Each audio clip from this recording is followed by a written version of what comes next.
नेतृत्व के महत्व के पश्चात अब हम देखते हैं कि एक नेता में क्या गुण होने चाहिए। एक अच्छा लीडर जो होता है उसके अंदर क्या क्वालिटीज होनी चाहिए।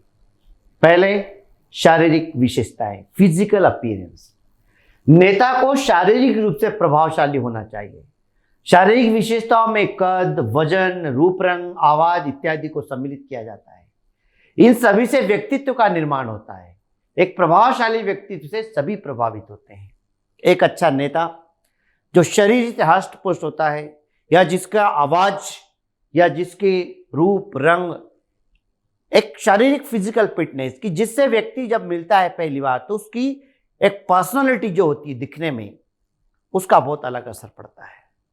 तो पहला गुण तो यह है कि उसका कद, वजन, रूप रंग, आवाज में एक अलग ही जो है झलक होना चाहिए, ताकि उसको देख करके एक प्रभावशाली व्यक्तित्व नजर आए। दूसरा, मानसिक परिपक्व। नेता जो होता है, नेता को मानसिक रूप से परिपक्व होना चाहिए।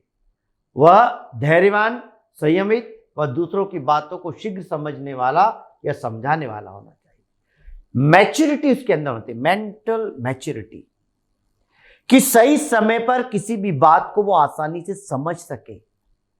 और मानसिक रूप से, मतलब जब व्यक्ति नेतृत्व करता है तो उसके पास कई कठिनाइयां आती है। ऐसे कई समय आते हैं जहां उसे निर्णय लेना होता है और वहां पर लाभ या हानि का प्रश्न होता है। तब उस कंडीशन में उसे धैर्यवान, संयमित और इस प्रकार होना चाहिए कि वह दूसरों की बात को भी समझ सके और दूसरों को भी अपनी बात समझा सके।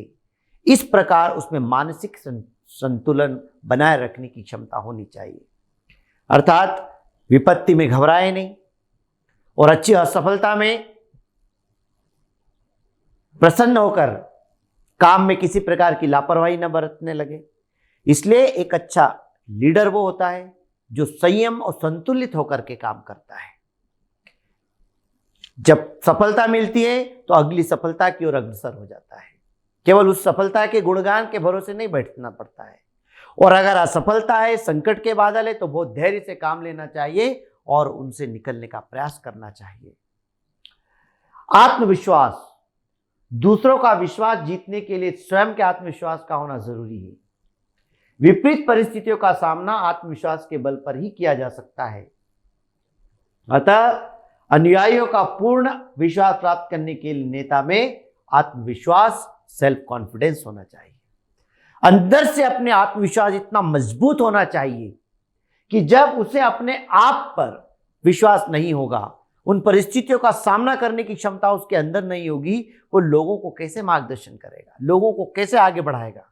इसलिए आत्मविश्वास की भावना इतनी जबरदस्त होनी चाहिए कि जिस बात को वो सामने रख दे उसको सामने वाला व्यक्ति मानने पर मजबूर हो जाता है। आत्मविश्वास से जब बात को कहता है तो वाणी में दम होता है और सफलता होती है। ज्ञान। नेता को अपने व्यवसाय क्षेत्र से संबंधित विषयों का ज्ञान ही नहीं अपितु नवीनतम ज्ञान होना चाहिए। एक ज्ञानवान नेता ही अपने अनुयायियों को प्रेरित करने की क्षमता रखता है। नॉलेज होना चाहिए, proper knowledge towards your field. जिस क्षेत्र का वो काम कर रहा है उस क्षेत्र का उसको पूरा पूरा ज्ञान होना चाहिए, तभी तो लोगों का मार्गदर्शन कर सकता है। ऐतिहासिक पुराना ज्ञान तो उसके बाद है ही, उसे नवीनतम नई टेक्नोलॉजी के अनुसार, नए समय के अनुसार उसे मार्गदर्शन करना आना चाहिए। नवाचार का गुण उसके अंदर होना चाहिए, नई पद्धति को अपनाना उसको आना चाहिए। अर्थात एक ज्ञानवान व्यक्ति एक अच्छे तरीके से मार्गदर्शन कर सकता है। अगला गुण निर्णायकता। नेता में निर्णय लेने, उसे क्रियान्वित करने की क्षमता होनी चाहिए। किसी भय, दबाव या डर से नेता को अपना निर्णय परिवर्तित नहीं करना चाहिए। निर्णायकता में निडरता समाहित होनी चाहिए। निडर एवं निर्भीक नेतृत्व के साथ सभी कार्य करना होता है। एक लीडर जो होता है निर्णायक डिसीजन, जो भी डिसीजन लेता है निर्भीकता पूर्वक और सोच विचार करके और आत्मविश्वास के साथ उसे लेना चाहिए। दूसरों के दबाव में आकर के निर्णय नहीं लेना चाहिए। एक अच्छा नेता वही होता है जो स्वयं निर्णय लेता है, जिसकी सफलता असफलता का उत्तरदायित्व उसके ऊपर ही होता है। तो गहन अध्ययन करके, जांच के माध्यम से, स्वयं के आत्मविश्वास के बल पर उसे निर्णय लेना चाहिए, और जो निर्णय हो वो निर्भीकता से होनी चाहिए। किसी प्रकार का कोई दबाव या किसी प्रकार का भय उसके अंदर नहीं होना चाहिए। मानवीय दृष्टिकोण, नेता को अपने क्रियान्वयन में मानवीयता का ध्यान रखना चाहिए। उपक्रम के लक्ष्य को मानवीय दृष्टिकोण के साथ ही प्राप्त किया जाना चाहिए। नेता निरंकुश और तानाशाह नहीं होना चाहिए। लीडर वो होना चाहिए जो अपनी बात लोगों से मनवाता है, करवाता है, लेकिन तानाशाह होकर नहीं, जबरदस्ती नहीं।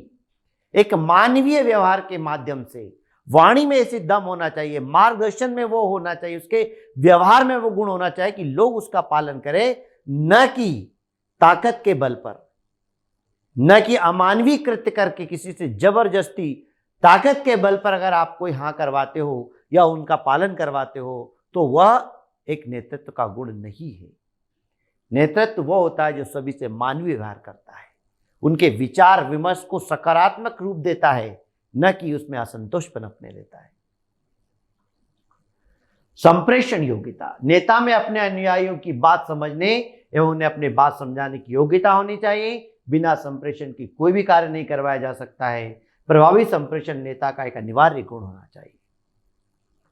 कम्युनिकेशन, जो मैसेज, जो संदेश आप दूसरों को भेजना चाहते हो, तो वह गुण उनके अंदर होना चाहिए। संप्रेषण की भावना, संप्रेषण की आदत, इस प्रकार से संप्रेषण करना चाहिए, बात को रखना चाहिए कि जो संदेश आप भेजना चाहते हैं वह उसी रूप में दूसरे तक पहुंचे और दूसरे की बात को भी आप समझ सकें। यह संप्रेषण का गुण एक नेता के अंतर्गत होना चाहिए। अब प्रश्न आता है, बेटा क्या एक प्रबंधक भी नेता होता है? तो प्रबंध और नेतृत्व में क्या अंतर है? कार्य क्षेत्र, प्रबंध का कार्य क्षेत्र विस्तृत होना होता है और इसका क्षेत्र, प्रबंध का जो अंग होने के कारण इसका क्षेत्र सीमित होता है। प्रबंध जो है, ये पूरी एक लाइन है यहां पर, प्रबंध का क्षेत्र विस्तृत होता है और नेतृत्व प्रबंध का ही एक पार्ट है, इसलिए इसका एरिया लिमिटेड होता है, सीमित होता है। प्रबंध को नियोजन, संगठन, नियंत्रण, निर्देशन के द्वारा अभिप्रेरित किया जाता है और नेता को अपने अधीनस्थ मार्गदर्शन एवं अभिप्रेरण करना पड़ता है। प्रबंध एक विस्तृत प्रक्रिया है जिसके अंतर्गत विभिन्न तत्वों का समावेश होता है, जिसके अंदर सारे कार्य करने पड़ते हैं, नियोजन, संगठन, नियंत्रण वगैरह सारी क्रियाएं होती है। जबकि नेता जो होता है वो एक समूह होता है, बस उतने ही लोगों का वो मार्गदर्शन करता है और उसे अपने अधीन कर्मचारियों को ही जो है अभिप्रेरण करना होता है। प्रबंध की प्रकृति स्थिरता की होती है और ये परिवर्तनशील होती है। प्रबंध एक संगठन के अंतर्गत संगठन को लंबे समय तक, आगे समय तक ले जाने वाला एक स्थायित्व कारण होता है, इसलिए प्रबंध स्थिर होता है, बार बार परिवर्तन नहीं होता।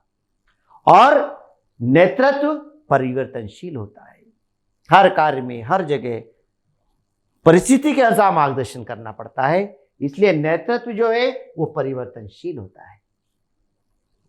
प्रबंध को औपचारिक अधिकार प्राप्त होते हैं और नेता को औपचारिक रूप से अधिकार प्राप्त नहीं होते हैं। औपचारिकता मतलब प्रबंध के अंतर्गत पद निर्धारित होते हैं, उच्च स्तर, निम्न स्तर निर्धारित होते हैं, या पहले से ही तय होता है, इसलिए औपचारिकता के रूप में अधिकार दिए जाते हैं। नेतृत्व के अंदर कोई अधिकार नहीं दिए जाते हैं।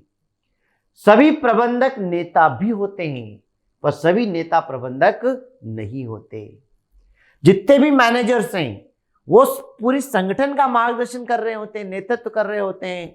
तो जिस लेवल पे जितने भी लोगों का मार्गदर्शन जो व्यक्ति कर रहा है वो नेता है, उसमें नेता के गुण है। परंतु नेता प्रबंधक हो ये जरूरी नहीं है। एक यूनियन का लीडर हो सकता है, एक छोटे ग्रुप का व्यक्ति लीडर हो सकता है, तो नेता प्रबंधक नहीं होता, लेकिन हर प्रबंधक नेता जरूर होता है। और सभी प्रकार की संस्थाओं के लिए प्रबंध आवश्यक है, नेतृत्व आवश्यक क्रिया नहीं है। प्रबंध के बगैर तो कोई भी संगठन चल ही नहीं सकता। तो प्रबंध तो हर स्तर के लिए, हर संगठन के लिए, छोटा हो या बड़ा हो, सभी के लिए प्रबंध आवश्यक है। लेकिन नेतृत्व सभी जगह आवश्यक नहीं होता है। जहां कम कर्मचारी है, जहां ज्यादा लोग ही नहीं है, वहां ज्यादा यूनियन लीडर बनाने की जरूरत ही नहीं पड़ती है, कर्मचारी खुद काम कर रहे होते हैं। तो नेतृत्व की आवश्यकता या आवश्यक क्रिया नेतृत्व नहीं है, पर प्रबंध सभी संस्थाओं के लिए आवश्यक है।